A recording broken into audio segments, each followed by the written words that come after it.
ও ডরেও রাস্তা করতে হইব যদি আল্লাহ যাই হোক আমাদের আমরা দোয়া মাহফিলের জন্য একত্রিত হয়েছি। আমি বক্তব্য কিছু নাই, আমার যা বলার সেটা মূলত আমি মসজিদেই বলেছি।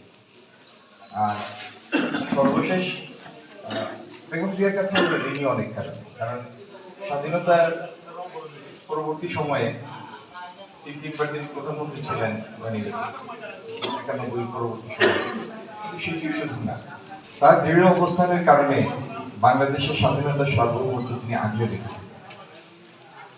তার কাছে ঋণ অনেক অনেক কাহিনী, অনেক সত্য যেটি পর্দার আড়ালে আড়ালে সময়ের সাথে সেগুলি বিভিন্ন লেখায় প্রকাশ হয়ে পড়বে, মানুষ তাকে আরো ভালোভাবে জানতে পারবে, চিনতে পারবে এবং আরো বেশি ভালোবাসবে। এটি তো পৃথিবীর ইতিহাসের বিরল ঘটনা। একই পরিবারের দুইজন মানুষ, স্বামী স্ত্রী, তাদেরকে সারা দেশের মানুষ কেঁদে বিদায় দিয়েছে। এটা পৃথিবীর ইতিহাসে এরকম ঘটনা ঘটে। যাই হোক, আল্লাহ তাকে জান্নাতুল ফেরদৌস দিন। আর বেগম খালেদা জিয়া বা জিয়াউর রহমান এই দেশকে যেরকম দেখার আকাঙ্ক্ষা পোষণ করতেন, তারা জিয়াউর রহমান সাহেব যখন এসেছেন প্রথম দায়িত্বে, প্রতি 4 জনের মধ্যে 3 জনের সাক্ষ্য জ্ঞানী ছিল না। বেগম জিয়া প্রথমবার এসে শিক্ষাকে অবৈতনিক করেন মেয়েদের জন্য, পরের বার এসে শিক্ষার বিনিময়ে খাদ্য কর্মসূচি চালু করেন, 13,000-এর বেশি প্রাইমারি স্কুল প্রতিষ্ঠা করেছিলেন।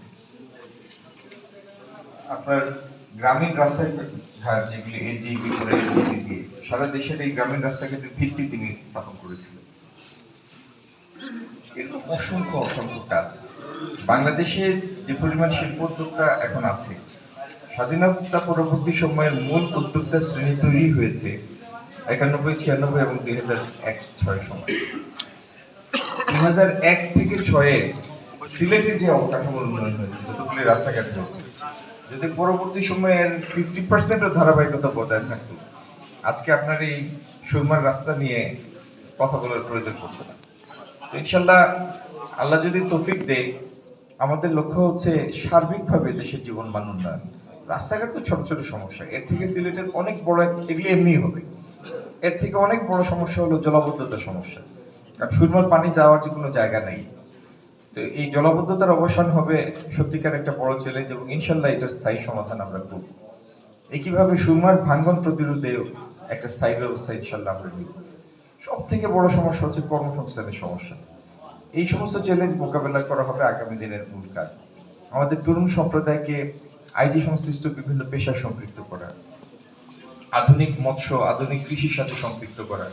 এই সিলেটে শুধু শুকনা মৌসুমে পানির অভাবে এবং যে সমস্ত জায়গায় পানি জমে থাকে ভৌগোলিক কারণে নিচু এলাকা, এই পানির নিষ্কাশনের ব্যর্থতার কারণে শুধু সিলেট জেলা প্রায় 8 লাখ টন খাদ্যশস্য থেকে বঞ্চিত হয়।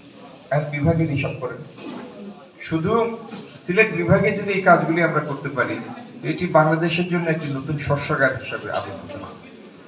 এই রাজনৈতিক অভিভাবকত্ব না থাকার কারণে দেখেন কিভাবে এই অনলাইন গেমলিং, মাদকের প্রসার হয়েছে, এগুলি থেকে বের করে আনতে হবে।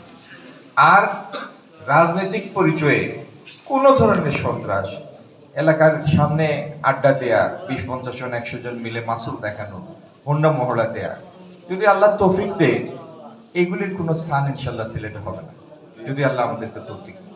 আমরা চাই একটা সুস্থ স্বাভাবিক সমাজ, সুস্থ স্বাভাবিক সিলেট, যে সিলেট সারা দেশের কাছে একটা দৃষ্টান্ত হিসেবে যেন আলোচিত হয়। আর আমার মুরব্বীরা সামনে, আমার অনেক ছোট ভাইরাও আছে। একটা সমাজে মর্যাদা নির্ভর করে সেই সমাজের মেয়েরা কতটুকু নিরাপদ। এই দেশটা এবং এই সিলেট মেয়েদের জন্য একটা সম্পূর্ণ নিরাপদ একটা সমাজ হিসেবে আমরা করতে চাই। যেই সমাজের মর্যাদা থাকবে, অন্যরা আলাপ করবে যে না, এই জায়গাতে মেয়েরা সম্পূর্ণ নিরাপদ, এই সমাজ সত্যিকার একটা মর্যাদা সম্পূর্ণ সমাজ।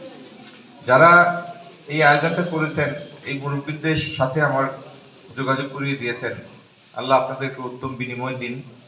আর আমার যে ভাই সহযোগিতা করেছে ইকবাল, আল্লাহ তাকেও উত্তম প্রতিদান দিন। আর আমরা আবারও দোয়া করি বেগম খালেদা জিয়াকে আল্লাহ জান্নাতুল ফেরদৌস দিন, জিয়াউর রহমানকে আল্লাহ, শহীদ রাষ্ট্রপতি জিয়াউর রহমানকে আল্লাহ শহীদ হিসাবে কবুল করবে। তাদের যে ছেলেটাকে তারা হারিয়েছেন বেগম খালেদা জিয়ার জীবদ্দশায়, সে আরাফাত রহমান ককুকে আল্লাহ বেহেশত নসিব করবে। আর আল্লাহ আমাদেরও তৌফিক দিন, আমরা যারা জিয়াউর রহমান বেগম জিয়ার রাজনীতি করি, তারই জ্যেষ্ঠ সন্তান জনাব তারেক রহমানের নেতৃত্বে আমরা যেন তাদের আকাঙ্ক্ষিত বাংলাদেশ বিনির্মাণ করতে পারি। আল্লাহ যেন আমাদেরকে সেই তৌফিক দেন। আসসালামু আলাইকুম।